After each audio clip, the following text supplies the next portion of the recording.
Hi, ಎಲ್ಲರೂ ಹೇಗಿದ್ದೀರಾ? ನಾನು ನಿಮ್ಮ ಶಶಿ ಮಾತಾಡ್ತಾ ಇದ್ದೀನಿ.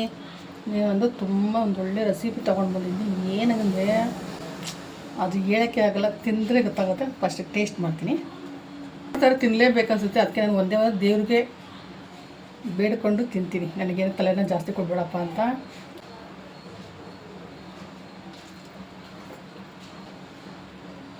ನಾನು ಇದು ನೋಡಿ ಕೂಡಲೇ ಹೆಂಗಪ್ಪ ತಿಂತಾರೆ. ಇದು ನೋಡಿ ಇಷ್ಟು ಚಿಕ್ಕದು ಕಹಿ ಅಂತ ಇದೆ. ಆ ಥರ ಏನಿಲ್ಲ, ತುಂಬ ತುಂಬ ಚೆನ್ನಾಗಿದೆ. ನಾನು ಹಾಗಕ್ಕೆ ತಿನ್ನೋದು ಮುಂದೆ ಯಾವ ಚಿಕನ್ ಮಟನ್ ಫ್ರೈನೂ ಇಷ್ಟ ಆಗಲ್ಲ, ಅಷ್ಟು ಚೆನ್ನಾಗಿದೆ. ಆದಮೇಲೆ ಗೊತ್ತಾಗ ನನಗೆ ಇಷ್ಟು ಚೆನ್ನಾಗಿರುತ್ತೆ ಅಂತ. ಅಷ್ಟು ಚೆನ್ನಾಗಿದೆ. ಶುಗರ್ ಇರೋದಂತೂ ತುಂಬಾ ತಿನ್ನಬೇಕು, ಅಷ್ಟು ಚೆನ್ನಾಗಿದೆ ನೋಡಿ. ಅದು ಕುರುಮ್ದು ಎಷ್ಟು ಚೆನ್ನಾಗಿದೆ ಕಾಣ್ತಲ್ಲ ಬೀಜ. ನಿಜಲ್ಲೂ ತಿನ್ನಬೇಕು ಅನ್ಸುತ್ತೆ. ಬನ್ನಿ, ಇದು ಹೇಗೆ ಮಾಡೋಂತ ಒಂದ್ಸಲ ಕ್ಲಿಪ್ಪಿಂಗ್ ನೋಡ್ಕೊಂಡು ಬರೋಣ. ಅದೇ ಚೆನ್ನಾಗಿರೋ ಕಮೆಂಟ್ಸ್ ಹಾಕಿ ಬನ್ನಿ ನೋಡ್ಕೊಂಡು ಬರೋಣ. ನೋಡಿ, ಇಷ್ಟು ಆಗ್ಲಿಕ್ಕೆ ತೊಗೊಂಡಿದ್ದೆ ನಾನು. ಇದು ಚಿಕ್ಕದಿದು ಈ ಥರ ಇದೆ. ಇದನ್ನು ನಾವೇನು ಮಾಡಬೇಕು ನೋಡಿ, ಈ ಥರ ಜಿಲ್ಲೆಯನ್ನು ಜೂಕೋಣ ನೀಟಾಗಿ. ನೋಡಿ, ಎಲ್ಲ ಈ ಥರ ಕ್ಲೀನಾಗಿ ಇದು ಮಾಡ್ಕೊಂಡಿದ್ದೀನಿ. ಇವಾಗ ನಾವು ಇದು ಸ್ಪೂನ್ ಏನೋ ಒಂದು ಚಿಕ್ಕ ಎಲ್ಲವನ್ನು ಇದೇ ಥರ ತಗೊಂಡಿದ್ದೀನಿ. ಇದು ಬೀಜ ಬೇಕು. ಒಂದು ಪ್ಯಾನ್ ಇಟ್ಕೊಂಡಿದ್ದೀನಿ. ಇವಾಗ ಸ್ಟವ್ ಆನ್ ಮಾಡ್ಕೊತೀನಿ. ರೋಸ್ಟ್ ಮಾಡ್ಕೊತೀನಿ. 1 ಸ್ಪೂನಷ್ಟು ಧನಿಯಾಕಾಳು, 1 ಸ್ಪೂನಷ್ಟು ಎಳ್ಳು, ಅರ್ಧ ಸ್ಪೂನ್ ಜೀರಿಗೆ, 1-2 ಸ್ಪೂನಷ್ಟು ಕಡಲೆ ಬೀಜ, ಆಮೇಲೆ ಒಂದು 10 ಬ್ಯಾಡಗಿ ಮೆಣಸಿನ್ಕಾಯಿ. ಇಷ್ಟು ನಾವು ಡ್ರೈ ರೋಸ್ಟ್ ಮಾಡ್ಕೊಳ್ಳೋಣ. ನೋಡಿ, ಇದು ಎಲ್ಲ ಚಟಾಪಟ ಅಂತೈತಿ. ಇದು ಇದಾಗಿದೆ.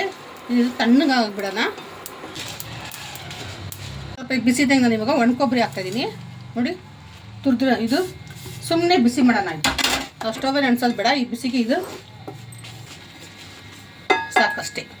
ತಣ್ಣಗಾಗಿದೆ. ನಾವು ಇದನ್ನು ಚಿಕ್ಕ ಜಾರ್ಗೆ ಹಾಕ್ಕೊಡ್ತಿಲ್ಲ, ಡ್ರೈ ಈ ಥರ ಪೌಡ್ರ್ ಮಾಡಬೇಕು. ಒಂದು ಅರ್ಧ ಸ್ಪೂನ್ ಅಷ್ಟು ಪೌಡರ್, ಸ್ವಲ್ಪ ಬೆಲ್ಲ, ಸ್ವಲ್ಪ ರುಚಿಗೆ ಎಷ್ಟು ಬೇಕಷ್ಟು ಉಪ್ಪು ಹಾಕೋಣ. ಉಪ್ಪು ಹಾಗೆ 1-2 ಸ್ಪೂನಷ್ಟು ನಾನು ಹುಣಸೆ ಹುಳಿ ಹಾಕ್ತೀನಿ. ಈಗ ಇದನ್ನೆಲ್ಲ ಚೆನ್ನಾಗಿ ಮಿಕ್ಸ್ ಮಾಡೋಣ. ಇದ್ರ ಜೊತೆ ನಾನು ಇದು ಬೀಜ ಹಾಕ್ತೀನಿ. ನೋಡಿ, ಇದು ಹಾಕಿದ್ರೆ ತುಂಬ ಚೆನ್ನಾಗಿರುತ್ತೆ. ಎಲ್ಲ ನೀಟಾಗೆ ಮಿಕ್ಸ್ ಮಾಡೋಣ. ರಾಗಿ ರೊಟ್ಟಿಗೆ, ಜೋಳದ ರೊಟ್ಟಿಗಂತೂ ತುಂಬ ಚೆನ್ನಾಗಿರುತ್ತೆ ಇದು. ಈ ಥರ ಒಂದ್ಸಲ ನೀವು ಮಾಡಿಕೊಡಿ ಮಕ್ಕಳಿಗೆ. ಮನೆಯವರೆಲ್ಲ ತಿಂತಾರೆ ಹಾಗಲಕಾಯಿ. ಇದು ಹೆಲ್ತಿಗೆ ತುಂಬ ಒಳ್ಳೆಯದು ಅಂತ. ಒಂದೊಂದೇ ಎಲ್ಲದನ್ನ ಸ್ಟಫಿಂಗ್ ಮಾಡ್ಕೊಳ್ಳೋಣ. ನೋಡಿತಾ, ಮಿಕ್ಕಿದು ಪರವಾಗಿಲ್ಲ, ನಾವು ಎಣ್ಣೆಗೆ ಫ್ರೈ ಮಾಡ್ತೀವಲ್ಲ ಅದಕ್ಕೆ ಹಾಕೋಣ. ಎಲ್ಲ ಸ್ಟಫಿಂಗ್ ಮಾಡ್ಕೊಂಡಿದ್ದೀನಿ. ಮಿಕ್ಕಿ ಸ್ವಲ್ಪ ಇದೆ, ನಾವು ಇವಾಗ ಫ್ರೈ ಮಾಡೋಣ. ಬನ್ನಿ, ಪ್ಯಾನ್ ಇಟ್ಟಿದ್ದೀನಿ. ಸ್ಟವ್ ಆನ್ ಮಾಡೋಣ. ನಾನು ಇದಕ್ಕೆ ಒಂದು ಅರ್ಧ ಕಪ್ ಅಷ್ಟು ಆಯಿಲ್ ಹಾಕ್ತೀನಿ. ಆಯಿಲ್ ಸ್ವಲ್ಪ ಜಾಸ್ತಿ ಬೇಕು.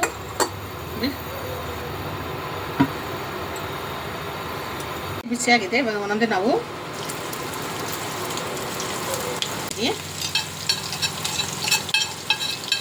ಕ್ಲೋಸ್ ಮಾಡಿದ್ರೆ ಸಾಕು. ಬನ್ನಿ, ಇದಾಗಿದೆ ನೋಡೋಣ. ಈ ಥರ ಆಗಿದೆ ನೋಡಿ. ನೀರೇ ಹಾಕ್ಬಾರ್ದು ನಾವು. ತುಂಬ ಚೆನ್ನಾಗಿ ಬಂದಿದೆ ನೋಡಿ, ಎಷ್ಟು ಚೆನ್ನಾಗಿ ಬಂದಿದೆ ಅಂತ. ಇವಾಗ ರೆಡಿಯಾಗಿದೆ. ಎಷ್ಟು ಚೆನ್ನಾಗಾಗಿದೆ ಅಂದರೆ ಬಾಯಲ್ಲಿಟ್ಟರೆ ಕರ್ಗೋಗುತ್ತೆ ಆ ಥರ ಇದೆ ಹಾಗಲಕಾಯಿ. ಇದು ಹಾಗಲಕಾಯಿ ಅಂತ ಯಾರು ಹೇಳೋದು, ಅಷ್ಟು ಚೆನ್ನಾಗಿದೆ. ಸ್ವಲ್ಪನೂ ಇದು ಏನಂದರೆ ಕಹಿ ಇಲ್ಲ, ಏನಿಲ್ಲ. ಇದಕ್ಕೆ ಹುಳಿ, ಉಪ್ಪು, ಖಾರ ಎಲ್ಲ ಬಿಟ್ಟಿರೋದ್ರಿಂದ ಇದು ಹಾಗಲಕಾಯಿ ಅಂತ ಯಾರು ಹೇಳೋದಿಲ್ಲ. ಅಷ್ಟು ಚೆನ್ನಾಗಿದೆ. ಒಂದ್ಸಲ ನೀವು ಟ್ರೈ ಮಾಡಿ. ಈ ಥರ ಚೆನ್ನಾಗಿ ಫ್ರೈ ಆಗಲಿ, ನೀರೇ ಹಾಕೋದು ಬೇಡ. ತುಂಬ ಚೆನ್ನಾಗಿದೆ ಇದು. ಇದ್ರ ಜೊತೆ ನಾನು ನೋಡಿ ಬಿಸಿ ಬಿಸಿ ಚಪಾತಿ, ರೊಟ್ಟಿ, ಚಪಾತಿ, ಜೋಳದ ರೊಟ್ಟಿ ತುಂಬಾ ಚೆನ್ನಾಗೈತೆ. ನೀವು ಮಾಡಲೇಬೇಕು ಒಂದ್ಸಲ. ನೀವು ಯಾವಾಗಲೂ ನಾವು ಆಗ್ತಿತ್ತು ಚಿಕ್ಕದು. ಇದು ಹೇಗಪ್ಪ ತಿಂತಾರೆ, ಇಷ್ಟು ಕಹಿ ಇರುತ್ತೆ ಅಂತ ನಾನು ಅಂದ್ಕೊಳ್ತಾ ಇದ್ದೆ. ತುಂಬ ಚೆನ್ನಾಗಿದೆ.